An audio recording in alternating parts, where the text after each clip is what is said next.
పరిశుద్ధత లేకుండా ఎవరో ప్రభువుని చూడలేరు.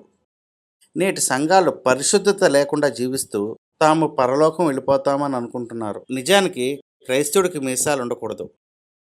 మీసాలు ఎందుకు తీసేయాలి బ్రదర్? దేవుడు సంఘాన్ని వధువు సంఘంగా స్త్రీతో పోల్చాడు. స్త్రీలకు మీసాలు గడ్డాలు ఉండవు కదా. పైగా మీసాలు అందాన్నిస్తాయి, గర్వాన్ని సూచిస్తాయి. మనకి దీనత్వం ఉండాలి కదా. వధువు సంఘం అనే మాట ఆత్మ సంబంధమైంది, శరీరానికి సంబంధించింది కాదు.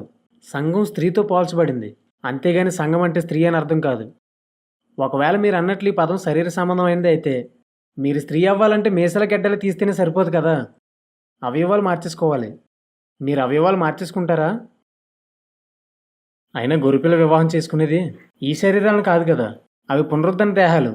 ఇంక ఈ శరీరాలు మార్చుకోవడం వల్ల ఉపయోగం ఏంటి? మీసాలు అందం కోసం ఉంచుతారని చెప్పారు. హాలీవుడ్లోను బాలీవుడ్లోను హీరోలు మీసాలు తీసేసి మీసాలు ఉన్న వారి కంటే అందంగా కనిపిస్తున్నారు.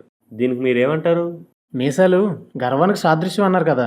యేసుక్రీస్తు అపోస్తులు వీళ్ళందరూ మీసాలు తీయలేదు అంటే వీరికి దీనత్వం లేదంటారా?